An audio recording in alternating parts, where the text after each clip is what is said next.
गीतरचक जंत्रणार मध्यरे से प्रभुंक दूरता को अनुभव करुछंती। ईश्वर जी तांगठारु दूर को जाइछंती बोली भाबुछंती, किंतु जेतेबेले से आश्चर्य कार्य को स्मरण कले से ईश्वर को गौरव करुछंती, तांको प्रशंसा करुछंती। जीसुंक मधुर वाक्य चला पथे साजे दीप अमरी चरण अलिभा आलोक देई जीवनर प्रतिपादे जीवनर प्रतिपादे बढ़ाए से सत्य पथ प्रदर्शिका से जे पथ प्रदर्शिका पथ प्रदर्शिका पथ प्रदर्शिका। प्रिय दर्शक बंधु नमस्कार। प्रभु जीशु का मधुर नाम रे आपन को पथ प्रदर्शिका कार्यक्रम को स्वागत करुछि। मोर विश्वास प्रभु को दया अनुग्रह आपन निश्चय भल थिबे। आपन ये कार्यक्रम नियमित देखुछंती सेथिबाई मु विशेष आनंद। आपन को मतामत निश्चय आम्मान को टीवी स्क्रीन रे दिया जाइथिबा नंबर रे जणाइबे। आमे आपन को फोन कॉल रो अपेक्षा रे अछु। आपन को मध्यरु अनेक आम सहित फोन रे जोगाजोग करुछंती, सेमान को मु विशेष करी धन्यवाद दिए। जदि आपन एपर्यंत फोन करि नाहंती तेबे आज ही फोन उठांतु ओ आम्मान का सहित जोगाजोग करंतु। ए कार्यक्रम मध्य दे पुणी थे आपन का सहित साक्षात करिवार सुयोग पाइथबारु मु प्रभु को धन्यवाद दिए। प्रभु आपन को बहुल भावे आशीर्वाद करंतु। गीत संहिता 76 परमेश्वर को शत्रु को परास्त करिबा ओ तांको लोकमान को सुरक्षा देवा पई प्रशंसा करे। या परमेश्वर को शक्ति एवं विचार उपरे गुरुत्वारोप करे। ईश्वर को भय करिबा को ओ तांको उपासना करिबा को आह्वान दिए। गीत संहिता 77 व्यक्तिगत दुख समय को प्रकाश करे, कारण गीत संहिता लेखक अतीतर आश्चर्यजनक कार्य को मने पकाउछंती एवं परित्यक्ततार भावना र सम्मुखीन होउछंती। आउ से स्थान रे ईश्वर गौरव करुछंती जे ईश्वर तांको प्रति विश्वस्त अटंती। गीत रचक आम्मान को आह्वान दियंती जे परमेश्वर को मनोनीत स्थान सियोन को आस। आज आम्माने परमेश्वर को उपस्थिति मध्य को जीवा आवश्यक, कारण शत्रु माने परास्त होइछंती। युद्धर अस्त्र शस्त्र सबु भांगी जाइछि। ईश्वर आम्मान को विजयता दैछंती।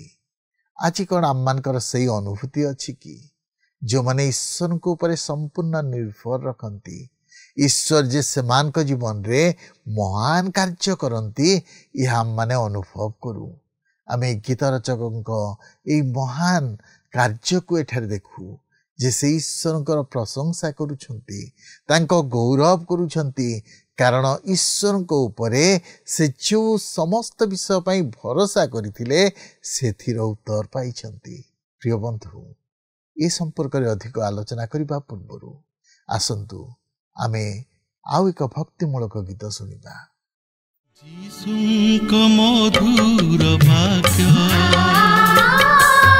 चला पथे साजे दीप अमरी चरण अलिभा आलोक देई जीवनर प्रतिपादे जीवनर प्रतिपादे बढ़ाए से सत्य पथ प्रदर्शिका से जे पथ प्रदर्शिका पथ प्रदर्शिका पथ प्रदर्शिका।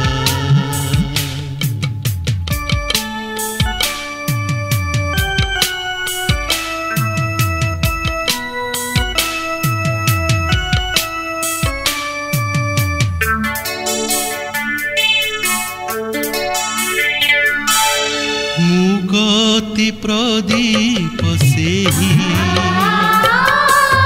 ନିରାଶରେ ଆଶା ଦେଇ ଏ ଘୋର ଦୁର୍ଦିନ କାଳେ ବନ୍ଧୁର ପଥଧାରେ ଦିଏ ସେ ଯେ ଶାନ୍ତି ଶିଖା ଦିଏ ସେ ଯେ ଶାନ୍ତି ଶିଖା ଘୁଞ୍ଚାଇ ବିଭୀଷିକା পথ প্রদর্শিকা সে যে পথ প্রদর্শিকা পথ প্রদর্শিকা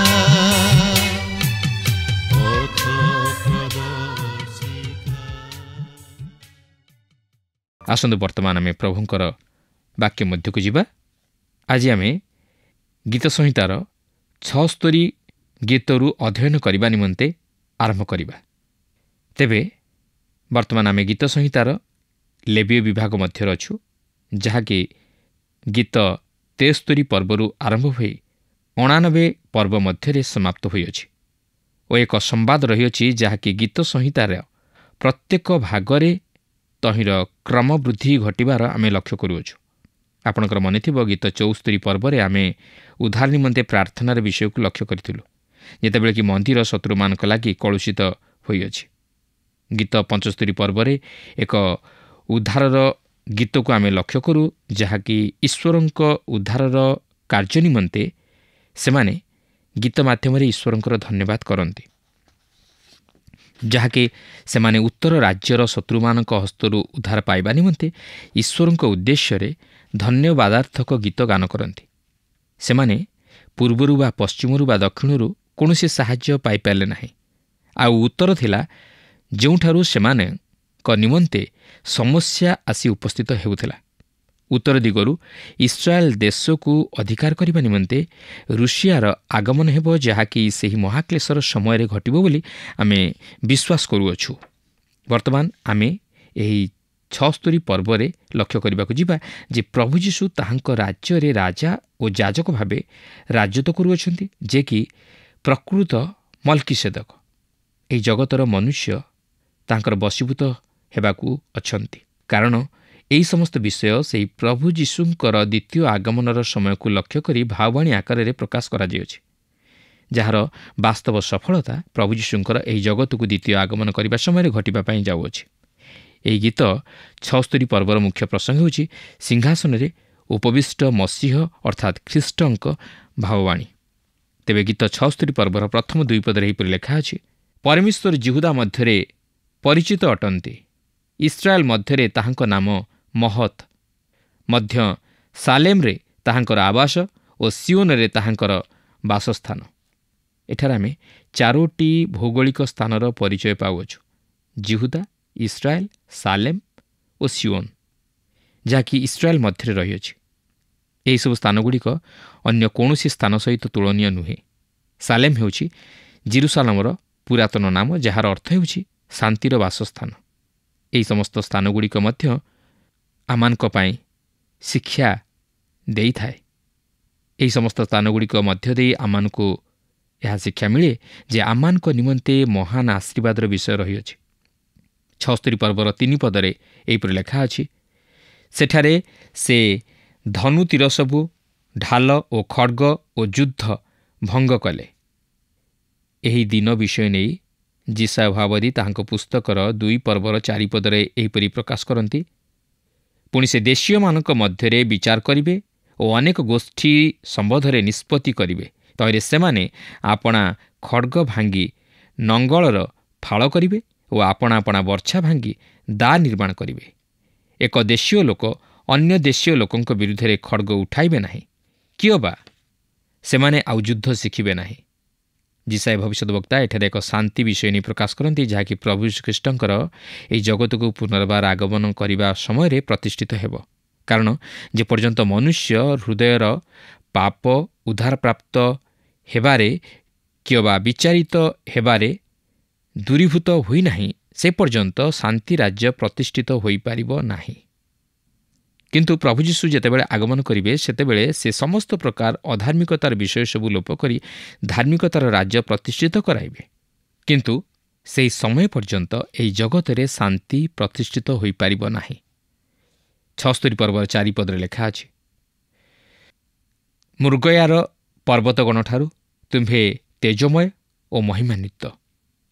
ଏହି ମୃଗୟାର ପର୍ବତଗଣର ଅର୍ଥ କ'ଣ? ଏହା ଜେରୁସାଲେମକୁ ଦର୍ଶାଏ। ସେହି ନଗର ପ୍ରାୟ 27 ଥର ଶତ୍ରୁ ହସ୍ତରେ ଅବରୁଦ୍ଧ ହୋଇଅଛି। ଏହା ପ୍ରକୃତରେ ମୃଗୟାର ପର୍ବତ ସ୍ୱରୂପ ହୋଇଅଛି।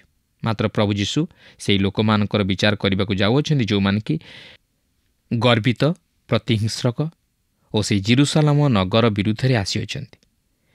ତେବେ 76 ପର୍ବର 5 ପଦରେ ଏହିପରି ଲେଖା ଅଛି, ସାହସିକ ଚିତ୍ତମାନେ ଲୁଟିତ ହୋଇଅଛନ୍ତି, ସେମାନେ ନିଦ୍ରାରେ ନିଦ୍ରିତ ହୋଇଅଛନ୍ତି। ପୁଣି ବୀରମାନଙ୍କ ମଧ୍ୟରୁ କେହି ଆପଣା ହସ୍ତ ପାଇନାହିଁ, ସେମାନେ ନିଦ୍ରାରେ ନିଦ୍ରିତ ହୋଇଅଛନ୍ତି। ଏହାର ଅର୍ଥ ସାହସିକ ଚିତ୍ତମାନେ ସଜାଗ କିମ୍ବା ଅବଗତ ନଥିଲେ। ଯୋହନ ପ୍ରଥମ ଯୋହନ 5 ପର୍ବର 19 ପଦରେ ଏହିପରି ପ୍ରକାଶ କରନ୍ତି, ଆମ୍ଭେମାନେ ଯେ ଈଶ୍ୱରଙ୍କଠାରୁ ଜାତ ଓ ସମସ୍ତ ଜଗତ ଯେ ପାପାତ୍ମାର ଅଧୀନ, ଏହା ଆମମାନେ ଜାଣୁ। ଶୟତାନ ଚାହେଁ ନାହିଁ ଯେ ଜଗତ ଜାଗ୍ରତ ହେଉ, ତେଣୁକରି ସେ ଚାହେଁ ନାହିଁ ଯେ ଈଶ୍ୱରଙ୍କ ବାକ୍ୟ ପ୍ରଚାରିତ ହେଉ ଓ ଅନେକ ଈଶ୍ୱରଙ୍କର ନିକଟବର୍ତ୍ତୀ ହେଉନ୍ତୁ। ସେ ଚାହେଁ ସେମାନେ ଯେପରି ଆତ୍ମିକ ଜୀବନରେ ଶୋଇ ରୁହନ୍ତୁ। ଲେଖା ଅଛି, ବୀରମାନଙ୍କ ମଧ୍ୟରୁ କେହି ଆପଣା ହସ୍ତ ପାଇନାହିଁ। ନିଦ୍ରାରୁ ଜାଗ୍ରତ ହେବା ପରେ ସେମାନେ ସେହି ଗିଦିଓନଙ୍କ ସମୟର ମିଦିଓନୀୟମାନଙ୍କ ପରି ଥିଲେ, ଯେତେବେଳେ କି ସେମାନେ ସେହି ତୁରୀ ଶବ୍ଦ ଶୁଣି ଜାଗ୍ରତ ହେବା ପରେ ସେହି ଆଲୋକକୁ ଦେଖିଲେ। ସେମାନେ ଜାଣିବାକୁ ପାରିଲେ ଯେ ସେମାନେ ଧରାଯାଇଅଛନ୍ତି। ବିଚାରକର୍ତ୍ତା 7 ପର୍ବର 21ରେ ଲେଖା ଅଛି, ପୁଣି ସେମାନେ ପ୍ରତ୍ୟେକ ଛାଉଣି ଚାରିଆଡ଼େ ଆପଣା ଆପଣା ସ୍ଥାନରେ ଠିଆ ହୋଇ ରହିଲେ। ତହିଁରେ ସୈନ୍ୟ ଦଳ ଦୌଡ଼ା ଦୌଡ଼ି କଲେ। ତେବେ ଇସ୍ରାଏଲୀୟ ଲୋକମାନେ ଜୟଧ୍ୱନି କରି ସେମାନଙ୍କୁ ପଳାୟନ କରାଇଲେ। ଏହାପରେ 76 ପର୍ବର 6 ପଦରେ ଲେଖା ଅଛି, ହେ ଯାକୁବର ପରମେଶ୍ୱର, ତୁମ ଗର୍ଜନରେ ରଥ ଓ ଅଶ୍ୱ ମହାନିଦ୍ରିତ ହୋଇଅଛନ୍ତି। ପ୍ରଭୁ ଯୀଶୁଖ୍ରୀଷ୍ଟ ଯେତେବେଳେ ପୁନର୍ବାର ଏହି ଜଗତକୁ ଆଗମନ କରିବେ, ସେତେବେଳେ ତାହାଙ୍କର ଅନୁଯୋଗରେ ରଥ ଓ ଅଶ୍ୱ ମହାନିଦ୍ରାଗତ ହେବେ ଓ ପ୍ରଭୁ ଗୌରବର ସହିତ ପ୍ରକାଶିତ ହେବେ। ସେଥିପାଇଁ ଜିସାୟ 60 ପର୍ବର 1 ପଦ ସେହି ଦିନ ବିଷୟ ନେଇ ପ୍ରକାଶ କରେ ଓ ଜିସାୟ 4 ପର୍ବର 5 ପଦ ସେହି ଦିନ ବିଷୟ ନେଇ ଅଧିକ କିଛି ପ୍ରକାଶ କରେ। ଲେଖା ଅଛି, ଆଉ ସଦାପ୍ରଭୁ ସିଓନ ପର୍ବତସ୍ଥ ସମୁଦାୟ ଆବାସ ଓ ତାହାର ସକଳ ସଭା ଉପରେ ଦିବସରେ ମେଘ ଓ ଧୂମ ଓ ରାତ୍ରିରେ ପ୍ରଜ୍ୱଳିତ ଅଗ୍ନିର ତେଜ ସୃଷ୍ଟି କରିବେ, କାରଣ ସମୁଦାୟ ପ୍ରତାପ ଉପରେ ଚନ୍ଦ୍ରାତପ ବିସ୍ତୃତ ହେବ। ଯେଉଁ ପ୍ରତାପ ସେଠାରେ ରହିବ ତାହା ଖ୍ରୀଷ୍ଟଙ୍କର ବ୍ୟକ୍ତିତ୍ୱକୁ ପ୍ରକାଶ କରେ। ମାତ୍ର ଏହି ସମସ୍ତ ସେହି ଭବିଷ୍ୟତରେ ପ୍ରଭୁ ଯୀଶୁଖ୍ରୀଷ୍ଟଙ୍କର ଆଗମନ ସମୟରେ ଘଟିବା ପାଇଁ ଯାଉଅଛି। ଏହାପରେ 76 ପର୍ବର 7 ପଦରୁ 12 ପଦ ମଧ୍ୟରେ ଆମେ ଈଶ୍ୱରଙ୍କର ସେହି ପ୍ରତିଶୋଧର ଦିନ ଆସିବାର ଲକ୍ଷ୍ୟ କରୁଅଛୁ। ତେବେ ପ୍ରକାଶିତ ବାକ୍ୟ 6 ପର୍ବର 17 ପଦରେ ଯୋହନ କହନ୍ତି, କାରଣ ସେମାନଙ୍କ କ୍ରୋଧର ମହାଦିନ ଉପସ୍ଥିତ ହୋଇଅଛି, ଆଉ କିଏ ଠିଆ ହୋଇପାରେ? ପ୍ରଭୁ ଯୀଶୁ ଯେତେବେଳେ ଏହି ପୃଥିବୀ ପୃଷ୍ଠ ଉପରକୁ ପୁନର୍ବାର ଆଗମନ କରିବେ, ସେତେବେଳେ ସମସ୍ତ ବିଷୟ ତାହାଙ୍କର ପାଦ ତଳେ ବଶୀଭୂତ ହେବାକୁ ଯାଉଅଛନ୍ତି। 76 ପର୍ବର 10 ପଦରେ ଲେଖା ଅଛି, ମନୁଷ୍ୟର କ୍ରୋଧ ନିତାନ୍ତ ତୁମ୍ଭର ପ୍ରଶଂସା କରିବ, ତୁମ୍ଭେ କ୍ରୋଧର ଅବଶେଷ ଦ୍ୱାରା ଆପଣା କଟିବନ୍ଧନ କରିବ। ଈଶ୍ୱର କହନ୍ତି ଯେ ସେ ମନୁଷ୍ୟକୁ କେବଳ ସେହି ପର୍ଯ୍ୟନ୍ତ ଯିବାକୁ ଛାଡ଼ି ଦିଅନ୍ତି। କିନ୍ତୁ ସେ ଯାହା ହେଉ ନା କାହିଁକି, ସେହି ମହାକ୍ଲେଶର ସମୟରେ ଏହା ଜଣାଯାଏ ଯେ ପ୍ରଭୁ ଯୀଶୁ ସମସ୍ତ ନିୟନ୍ତ୍ରଣ ସୀମାକୁ ବାହାର କରିଦେବେ ଓ ମନୁଷ୍ୟକୁ ପ୍ରାନ୍ତ ପର୍ଯ୍ୟନ୍ତ ଯିବାକୁ ଛାଡ଼ିଦେବେ। ଆଜି ମନୁଷ୍ୟକୁ ଆୟତ୍ତାଧୀନ କରାଯାଉଅଛି। ସେହି ନିୟନ୍ତ୍ରଣକାରୀ ହେଉଛନ୍ତି ପବିତ୍ର ଆତ୍ମା। ଆଜି ଜଗତରେ ଆଉ କିଏ ମନ୍ଦତାର ପ୍ରତିରୋଧ କରିପାରିବ? ଈଶ୍ୱର ମନୁଷ୍ୟର କ୍ରୋଧକୁ ତାହାଙ୍କର ପ୍ରଶଂସାରେ ପରିଣତ କରିବା ପାଇଁ ଯାଉଅଛନ୍ତି। ଈଶ୍ୱରଙ୍କ ଓ ତାହାଙ୍କ ଅଭିଷିକ୍ତଙ୍କ ବିରୁଦ୍ଧରେ ଶୟତାନିକ ପ୍ରକୋପକୁ ସେ ଦମନ କରିବେ। ଗୀତ 110ର 3 ପଦରେ ଲେଖା ଅଛି, ତୁମ ପରାକ୍ରମର ଦିନରେ ତୁମ ଲୋକମାନେ ସ୍ୱେଚ୍ଛାରେ ଆପଣାମାନଙ୍କୁ ଉତ୍ସର୍ଗ କରନ୍ତି। ତାହାଙ୍କ ଲୋକମାନେ ମାନତ କରନ୍ତି ଓ ସେମାନଙ୍କର ମାନତ ପୂର୍ଣ୍ଣ କରନ୍ତି। ବିଜାତୀୟ ଗୋଷ୍ଠୀଗୁଡ଼ିକ ତାହାଙ୍କର ବଶୀଭୂତ ଅଟନ୍ତି। ଯେତେବେଳେ ପ୍ରଭୁ ଯୀଶୁ ଏହି ଜଗତକୁ ପୁନର୍ବାର ଆଗମନ କରିବେ, ସେତେବେଳେ ସମସ୍ତ ବିଷୟ ତାହାଙ୍କ ପଦ ତଳେ ବଶୀଭୂତ କରାଯିବ। ଗୀତ 72 ପର୍ବର 10 ଓ 11 ପଦରେ ଲେଖା ଅଛି, ତର୍ଷିସର ଓ ଦ୍ୱୀପ ସମୂହର ରାଜଗଣ ଦର୍ଶନୀ ଆଣିବେ, ଶିବାର ଓ ଶିବାର ରାଜଗଣ ଭେଟିଦାନ କରିବେ। ହଁ, ସବୁ ରାଜାମାନେ ତାହାଙ୍କ ଛାମୁରେ ପ୍ରଣାମ କରିବେ, ସବୁ ଗୋଷ୍ଠୀମାନେ ତାହାଙ୍କର ସେବା କରିବେ। ଏହା ସେହି ପ୍ରଭୁ ଯୀଶୁଖ୍ରୀଷ୍ଟଙ୍କର ଆଗମନ ସମୟରେ ଘଟିବା ପାଇଁ ଯାଉଅଛି। ବାସ୍ତବରେ ଏହା କେତେ ମହାନ ଦିନ ହେବ। ଆସନ୍ତୁ ଏହାପରେ 77 ପର୍ବ ମଧ୍ୟକୁ ଯିବା। ଏହି 77 ଗୀତଟି ଈଶ୍ୱରଙ୍କର ଦୟା ଓ ଉତ୍ତମତା ବିଷୟରେ ହତବୁଦ୍ଧି ହେବା ବିଷୟ ନେଇ ପ୍ରକାଶ କରେ। ଏହି ଗୀତଟି ପ୍ରଧାନ ବାଦ୍ୟକର ନିମନ୍ତେ ଜିଦୁଥୁନ୍ର ରୀତ୍ୟନୁସାରେ ଆସଫର ଗୀତ। ଆପଣ ଜାଣିଥିବେ, ଜିଦୁଥୁନ୍ ଜଣେ ବିଶିଷ୍ଟ ସଙ୍ଗୀତଜ୍ଞ ଥିଲେ। ଆସଫ ତାହାଙ୍କ ନିମନ୍ତେ ଏହି ଗୀତଟି ଲେଖିଥିଲେ। ଏହା ଏକ ଆତ୍ମସମୀକ୍ଷାର ସମୟକୁ ପ୍ରକାଶ କରେ, ଯେହେତୁ ସେହି ଦିନରେ ଲୋକମାନଙ୍କ ମନରେ ହତବୁଦ୍ଧିର ଭାବ ପରିଲକ୍ଷିତ ହେବ। ଏହାର ସମସ୍ୟାଟି ହେଉଛି ବିଶ୍ୱାସ, ମାତ୍ର ବିଶ୍ୱାସ ହିଁ କେବଳ ସମାଧାନର ଉପାୟ। ପୁନର୍ବାର ଉତ୍ତରଟି ଆବାସ ମଧ୍ୟରେ ହିଁ ରହିଅଛି, କାରଣ ଇତିହାସ ପ୍ରକାଶ କରେ ଯେ ଈଶ୍ୱର ତାହାଙ୍କର ଲୋକମାନଙ୍କୁ କେବେ ହେଲେ ଭୁଲି ଯାଆନ୍ତି ନାହିଁ। ତେବେ ଦେଖନ୍ତୁ 77 ପର୍ବର ପ୍ରଥମ 2 ପଦରେ ଏହିପରି ଲେଖା ଅଛି, ମୁଁ ପରମେଶ୍ୱରଙ୍କ ନିକଟରେ ସ୍ୱରବରେ କାକୁକ୍ତି କରିବି, ପରମେଶ୍ୱରଙ୍କ ନିକଟରେ ହିଁ ସ୍ୱରବରେ କାକୁକ୍ତି କରିବି, ତହିଁରେ ସେ ମୋ ପ୍ରତି କର୍ଣ୍ଣପାତ କରିବେ। ମୁଁ ଆପଣା ସଙ୍କଟ ଦିନରେ ପ୍ରଭୁଙ୍କୁ ଅନ୍ୱେଷଣ କଲି, ରାତ୍ରି କାଳରେ ମୋହର ହସ୍ତ ବିସ୍ତାରିତ ରହିଲା ଓ ସଙ୍କୁଚିତ ନୋହିଲା। ମୋର ପ୍ରାଣ ପ୍ରବୋଧ ମାନିବାକୁ ଅସମତ ହେଲା। ପ୍ରଭୁଙ୍କୁ ଅନ୍ୱେଷଣ କରିବାର ଉତ୍ତମ ସମୟ ହେଉଛି ସମସ୍ୟା ମଧ୍ୟ ଦେଇ ଗତି କରିବାର ସମୟ। ସମସ୍ୟା ମଧ୍ୟରେ ପ୍ରଭୁଙ୍କଠାରେ ବିଶ୍ୱାସ କରି ପ୍ରାର୍ଥନା କରିବା ହେଉଛି ସବୁଠାରୁ ଉତ୍ତମ ବିଷୟ, କାରଣ ସେ ହିଁ କେବଳ ଆମମାନଙ୍କୁ ସମସ୍ୟା ମଧ୍ୟରୁ ଉଦ୍ଧାର କରିପାରିବେ। ସେ ଆମମାନଙ୍କର ପ୍ରାର୍ଥନା ଶୁଣି ଆମମାନଙ୍କୁ ଉତ୍ତର ଦେବା ନିମନ୍ତେ ସମର୍ଥ ଈଶ୍ୱର। ଆଜି ଅନେକ ତାହାଙ୍କ ବିଷୟ ନେଇ ଗୀତ ଗାଆନ୍ତି। ସେ ହିଁ ସତ୍ୟ, ସେ ହିଁ ବାସ୍ତବ। କିନ୍ତୁ ସେମାନେ ଯେଉଁପରି ଜୀବନଯାପନ କରନ୍ତି ଓ ଯେଉଁପରି ଗୀତ ଗାନ କରନ୍ତି, ତାହା ମୋତେ ଆଶ୍ଚର୍ଯ୍ୟାନ୍ୱିତ କରେ ଯେ ପ୍ରକୃତିରେ କ'ଣ ସେମାନେ ତହିଁର ଅର୍ଥ ବୁଝନ୍ତି। ପ୍ରିୟ ବନ୍ଧୁ, ଏହା ବାସ୍ତବ।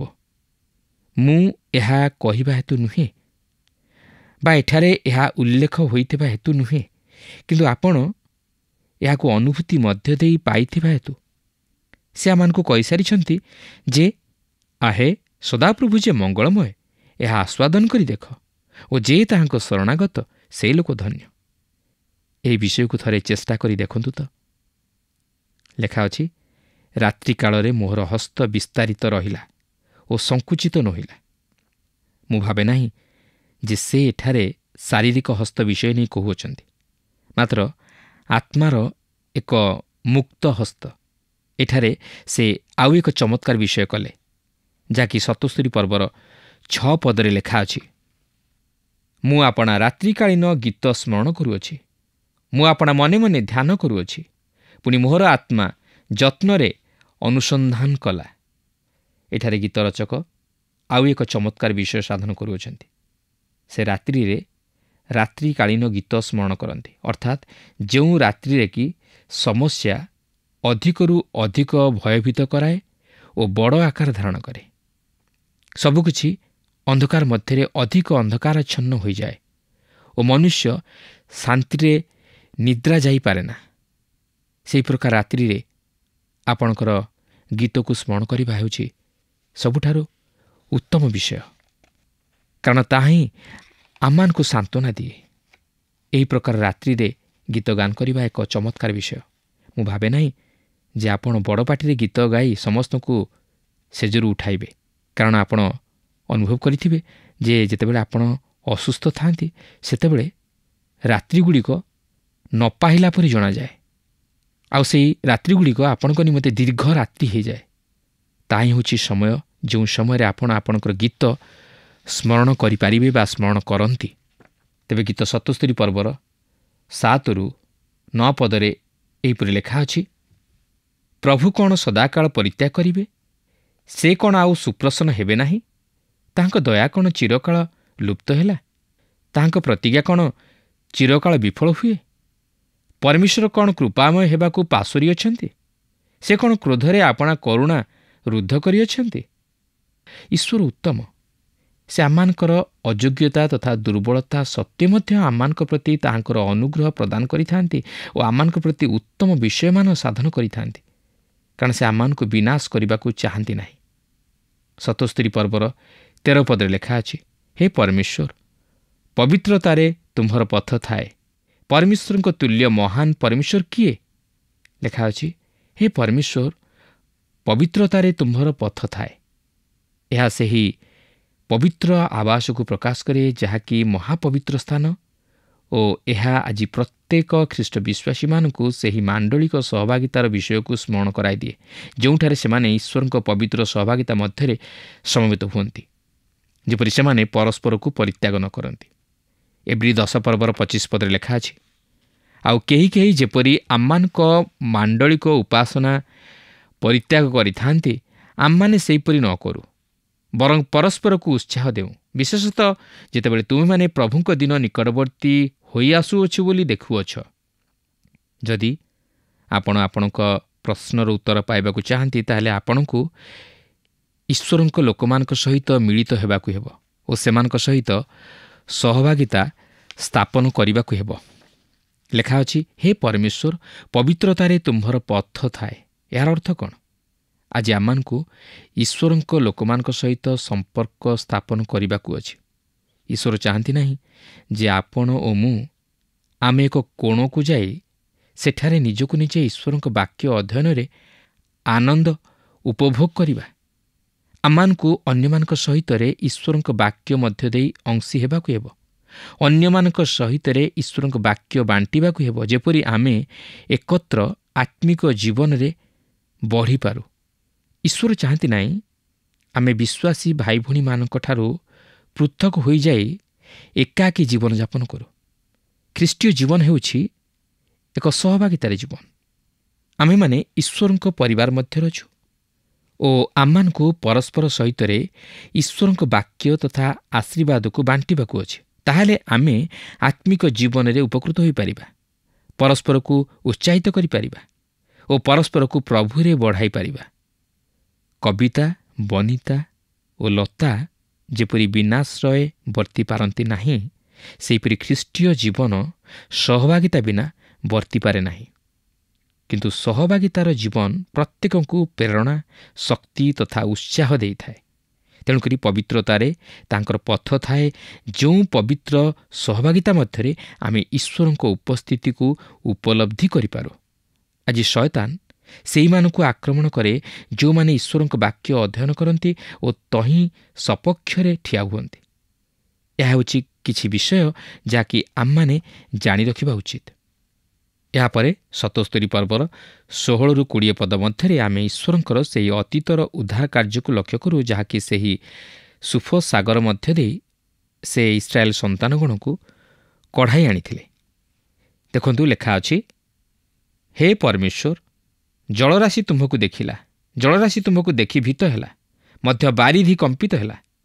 ମେଘମାଳ ଜଳବୃଷ୍ଟି କଲେ, ଆକାଶ ଗର୍ଜନ କଲା, ମଧ୍ୟ ତୁମ୍ଭର ତୀର ସବୁ ବ୍ୟାପ୍ତ ହେଲା। ଘୂର୍ଣ୍ଣିବାୟୁରେ ତୁମ୍ଭର ବଜ୍ରଧ୍ୱନି ହେଲା, ବିଜୁଳି ଜଗତକୁ ଆଲୁଅମୟ କଲା, ପୃଥିବୀ କମ୍ପିତ ଓ ଥରହର ହେଲା। ସମୁଦ୍ରରେ ତୁମ୍ଭର ପଥ ଓ ମହାଜଳରାଶିରେ ତୁମ୍ଭର ମାର୍ଗ ଥିଲା, ପୁଣି ତୁମ୍ଭର ପଦଚିହ୍ନ ଜଣା ନୋହିଲା।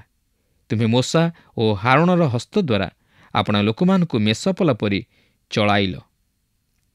ତେବେ ଦେଖନ୍ତୁ, ଏଠାରେ ଆମେ ଈଶ୍ୱରଙ୍କର ସେହି ଅଲୌକିକ ଶକ୍ତିର କାର୍ଯ୍ୟକୁ ଦେଖୁଛୁ, ଯାହାକି ଅତୀତରେ ଇସ୍ରାଏଲ ସନ୍ତାନଗଣଙ୍କୁ ସେ ସେହି ଜଳ ମଧ୍ୟ ଦେଇ କଢ଼ାଇ ଆଣିଥିଲେ।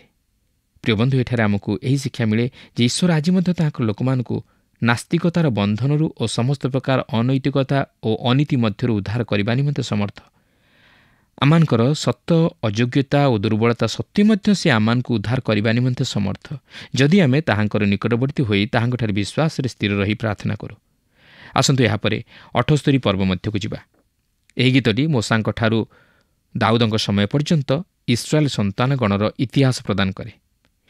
ଏହା ସେହି ମିଶରଠାରୁ ଆରମ୍ଭ କରି ଦାଉଦଙ୍କ ସମୟ ପର୍ଯ୍ୟନ୍ତ ଇସ୍ରାଏଲ ସନ୍ତାନଗଣର ଇତିହାସ ମଧ୍ୟ ଦେଇ ଆମମାନଙ୍କୁ ମଧ୍ୟ ଶିକ୍ଷା ଦିଏ। ଏହି ଗୀତରେ ଆମେ ଈଶ୍ୱରଙ୍କ ଲୋକମାନଙ୍କର ବିଫଳତା ଓ ଈଶ୍ୱରଙ୍କର ବିଶ୍ୱସ୍ତତାକୁ ଲକ୍ଷ୍ୟ କରିବାକୁ ପାରିବା। ପ୍ରଥମତଃ ଈଶ୍ୱର ତାଙ୍କର ଲୋକମାନଙ୍କୁ ଆହ୍ୱାନ କରନ୍ତି, ସେ ତାଙ୍କର ଲୋକମାନଙ୍କୁ ତାହାଙ୍କର ବାକ୍ୟ ଶୁଣିବାକୁ କହନ୍ତି। ତେବେ ଏହା ଏକ ଦୀର୍ଘ ଗୀତ, ମାତ୍ର ଆମେ ଏହାର କେତେକ ମୁଖ୍ୟ ପଦ ଉପରେ ଟିକେ ଦୃଷ୍ଟି ଦେବା। ମାତ୍ର ମୋର ଅନୁରୋଧ, ଆପଣଙ୍କ ପାଖରେ ଯଦି ପବିତ୍ର ବାଇବଲ ଅଛି ତାହେଲେ ଆପଣ ଏହି 78 ଗୀତଟିକୁ ସମ୍ପୂର୍ଣ୍ଣ ଅଧ୍ୟୟନ କରିନେବେ। ତେବେ ଆମେ ଏହି ପର୍ବଟିକୁ ଆଗାମୀ କାର୍ଯ୍ୟକ୍ରମରେ ଅଧ୍ୟୟନ କରିବା ନିମନ୍ତେ ଯିବା। ପ୍ରଭୁ ପ୍ରତ୍ୟେକଙ୍କୁ ଏହି ସଂକ୍ଷିପ୍ତ ଆଲୋଚନା ମଧ୍ୟ ଦେଇ ଆଶୀର୍ବାଦ କରନ୍ତୁ। ମୋର ବିଶ୍ୱାସ ଆଜିର କାର୍ଯ୍ୟକ୍ରମ ଆପଣଙ୍କୁ ନିଶ୍ଚୟ ଭଲ ଲାଗିଥିବ ଓ ଆପଣ ଆତ୍ମିକ ଭାବେ ଉପକୃତ ହୋଇଥିବେ। ଆମେ ଜାଣୁ ଗୀତ ରଚକ ବ୍ୟକ୍ତିଗତ ଭାବେ ସେ ଦୁଃଖ, ଯନ୍ତ୍ରଣା ଓ ସମସ୍ୟା ମଧ୍ୟ ଦେଇ ଗତି କରୁଥିଲେ। ଈଶ୍ୱରଙ୍କ ଠାରୁ ବହୁ ଦୂରକୁ ଚାଲିଯାଇଛି ବୋଲି ଭାବୁଥିଲେ। ଈଶ୍ୱରଙ୍କ ଆଶ୍ଚର୍ଯ୍ୟଜନକ କାର୍ଯ୍ୟ ସବୁକୁ ସେ ମନେ ପକାଉଛନ୍ତି।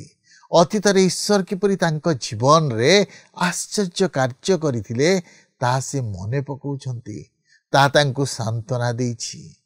ଆଜି ଆମ ଦୁଃଖ ଓ ଅନିଶ୍ଚିତତାର ସମୟରେ ଆମେ କ'ଣ ପ୍ରଭୁଙ୍କର ମହାନ କାର୍ଯ୍ୟକୁ ସ୍ମରଣ କରୁଛୁ କି? ପ୍ରଭୁ ଯେ ଆମମାନଙ୍କ ଜୀବନରେ ମହାନ କାର୍ଯ୍ୟ କରିଛନ୍ତି ସେଇ ବିଷୟକୁ ମନେ ପକାଉଛୁ କି? ଆମେ ଦେଖୁ ତାଙ୍କ ଜୀବନରେ ଆଶା ଓ ବିଶ୍ୱାସ ଥିଲା। ସେ ପ୍ରଭୁଙ୍କ ଉପରେ ସମ୍ପୂର୍ଣ୍ଣ ଭରସା ସ୍ଥାପନ କରିଥିଲେ। ଗୀତ ରଚକ ଈଶ୍ୱରଙ୍କ ବିଶ୍ୱସ୍ତତାକୁ ମନେ ପକାଇ ଜୀବନରେ ସାନ୍ତ୍ୱନା ଅନୁଭବ କରୁଛନ୍ତି। ସେ ତାଙ୍କ ମାର୍ଗଦର୍ଶନରେ ଚାଲିବାକୁ ଚାହୁଁଛନ୍ତି। ଆଜି କ'ଣ ଆମେ ପ୍ରଭୁଙ୍କ ଇଚ୍ଛା ଅନୁସାରେ ଜୀବନ କାଟିବା ପାଇଁ ନିଷ୍ପତ୍ତି ନେବା କି? ତେବେ ଆସନ୍ତୁ, ଆଜି ତ ଆମ ସମୟ ଶେଷ ହେଲାନି। ପରବର୍ତ୍ତୀ କାର୍ଯ୍ୟକ୍ରମରେ ପୁଣି ଆପଣଙ୍କ ସହିତ ସାକ୍ଷାତ ହେବ, କିନ୍ତୁ ବିଦାୟ ନେବା ପୂର୍ବରୁ ଆସନ୍ତୁ ପ୍ରାର୍ଥନା କରିବା। ଅତ୍ୟନ୍ତ ଦୟାଳୁ ପ୍ରେମ ମୋ ପ୍ରଭୁ, ଆମେ ତୁମର ଗୌରବ କରୁଅଛୁ, ତୁମ ମହିମା, ତୁମ ସ୍ତୁତି ବନ୍ଦନା କରୁଅଛୁ। ପ୍ରଭୁ, ତୁମେ ଆମମାନଙ୍କ ଶତ୍ରୁମାନଙ୍କର ଅସ୍ତ୍ରକୁ ଭାଙ୍ଗିବା ପରମେଶ୍ୱର, ତୁମେ ଆମମାନଙ୍କୁ ବିଜୟ ଦେବା ପରମେଶ୍ୱର। ପ୍ରଭୁ, ଆମେ ପରାଜିତ ନୋହୁଁ, ଆମମାନେ ବିଜୟ, କାରଣ ତୁମେ ଆମମାନଙ୍କୁ ପ୍ରଭୁ ସେଇ ବିଜୟତାର ପ୍ରଭୁ ଅଧିକାର ଦେଇଛ। ତୁମେ ଆମମାନଙ୍କୁ ତୁମ ଶକ୍ତିରେ ଶକ୍ତିଯୁକ୍ତ କରିଛ। ସେଥିପାଇଁ ଆମେ ତୁମର ଧନ୍ୟବାଦ କରୁଅଛୁ। ଏହି ସମୟରେ ପ୍ରଭୁ ନିଜ ନିଜକୁ ତୁମ ନିକଟରେ ସମର୍ପଣ କରୁଛୁ। ଆମମାନଙ୍କ ଜୀବନର ସମସ୍ତ ଦୁର୍ବଳତା ତୁମେ କାଢ଼ି ନିଅ। ତୁମ ଶକ୍ତିରେ ଆମମାନଙ୍କୁ ଶକ୍ତିଯୁକ୍ତ କର। ଆହୁରି ଅଧିକ ତୁମ ଗୌରବାର୍ଥେ ତୁମେ ଆମମାନଙ୍କୁ ବ୍ୟବହାର କର।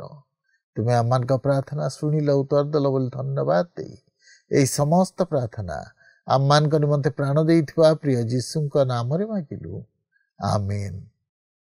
ବହୁତ ବହୁତ ଧନ୍ୟବାଦ। ପ୍ରଭୁ ଆପଣଙ୍କୁ ଆଶୀର୍ବାଦ କରନ୍ତୁ। ଗତ ପ୍ରଶ୍ନର ଉତ୍ତରଟି ହେଲା ଏ ଈଶ୍ୱର। ଆଜିର ପ୍ରଶ୍ନଟି ହେଲା ଜେରୁସାଲେମର ପୁରାତନ ନାମ କ'ଣ? A Palestine, B Mishar, C Israel, D Salem.